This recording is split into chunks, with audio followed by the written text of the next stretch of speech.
భూమన కరుణాకర్ రెడ్డి గారు మాట్లాడతాను నేను వెళ్ళి హై డ్రామా రాజకీయ మనసు ఉన్న వాళ్ళు అత్యంత దారుణంగా ప్రవర్తిస్తున్నారండి. లడ్డు కలుషితమైంది అంటున్నారు.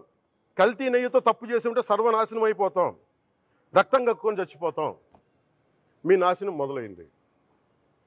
రెండోది అది భగవంతుడికి వదిలేస్తున్నాను. వైవి సుబ్బారెడ్డి గారు విచారణకి రావాలంటే రికార్డులు ఆయనకి ఇవ్వాలంట.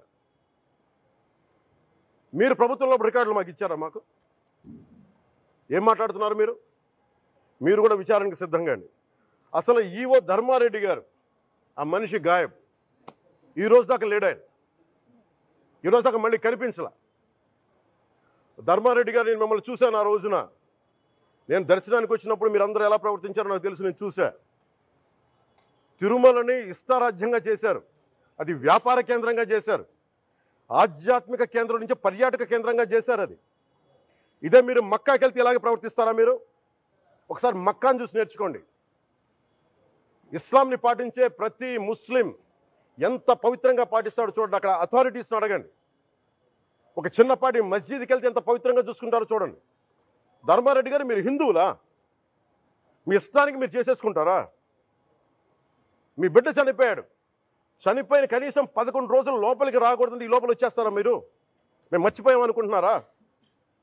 ఆగమ శాస్త్రం చెప్పింది మీకు ఇదేనా?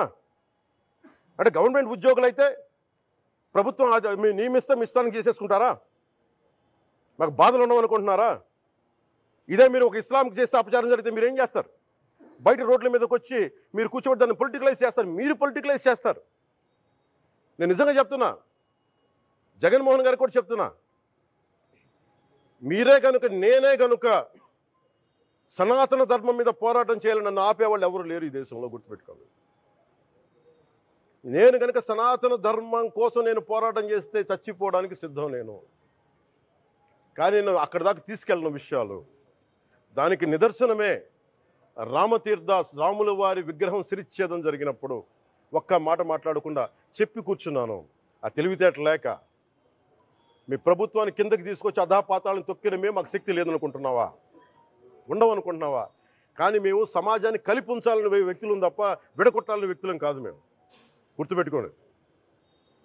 అలాగే ఈ రోజు నుంచి ప్రజలందరికీ కూడా చెప్తున్నా, ఎవరు అన్ని మతాలని మేము గౌరవించేది ఈ నేల ఒక జనసేన పార్టీ అని కాదు, తెలుగుదేశం పార్టీ అని కాదు. మీరు ఏ పార్టీలకు సంబంధించిన వైసీపీలో ఉన్న హిందువులందరూ ఏం చేస్తున్నారు? మీరందరూ పోటీ పడ్డారు కదా తిరుమలకి వెళ్ళడానికి. మీరు మర్చిపోయారు. ఇందులో ఈ పాపం మీకు కూడా వస్తుంది. ఈ పాపం మీకు కూడా తగులుద్ది. మీ మౌనం కూడా మొత్తం జాగ్రత్త, తరాలు నాశనం అయిపోతాయి. మీ మౌనం మంచిది కాదు. ఇది ఒక వెంకటేశ్వరుడికి జరిగింది కాదు. భగవంతుడికి నిరాకారుడు, ఆయనకి ఇవేం పట్టవు. మనం నమ్ముకొని ఆయనకి వెళ్తున్నది మనకి బాధ్యత. ఇది ఇంకా ప్రతి ఒక్కరు దీన్ని గుర్తుపెట్టుకోండి. చేతులెత్తి వేడుకుంటున్నాను. సగటు హిందూ మీరు సినిమా టికెట్లకు వెళ్ళిపోతారు. అభిమానులందరూ మీరెవరు హిందువులు లేరా? సినిమా టికెట్ల కోసం చించుకుంటారు. సినిమాని మీరు కూర్చోడానికి మీరు మొత్తం మాట్లాడతారు. అందరిని అడుగుతున్నా, అందరు మొత్తం భారతదేశపు యావత్తు ఉన్న సినిమా అభిమానులను అడుగుతున్నా. మీరందరూ హిందువులే కదా? అత్యధికులు హిందువులే కదా? మీకు బాధ్యత లేదా? మీకు మీ సినిమా హీరోలు, నేను కూడా హీరోనే. నన్ను మించి దేశాన్ని చూడమని, సనాతన ధర్మాన్ని చూడమంటున్నా. మీ కన్వీనియంట్గా కూర్చోబెట్టి హీరోలను ఎత్తడం కాదు, నన్ను ఎత్తడం కాదు. ధర్మం విఘాతం కలిగినప్పుడు ధర్మానికి మీరు మాట్లాడటం మీ బాధ్యత. నా తరం మేము కష్టపడుతున్నాం, ముందుకు వచ్చాం. ఎవరి కోసం పడుతున్నాం ఈ కష్టాలు? మాకు సరదా కాదు. ప్రతి ఒక్కరి ఇష్టానికి వచ్చి మాట్లాడుతూ ఉంటే బాధ కలుగుద్ది. అయ్యప్ప స్వామి దీక్ష చేసే వాళ్ళ మీద ఎంత ఇష్టారాజ్యంగా మాట్లాడతారు.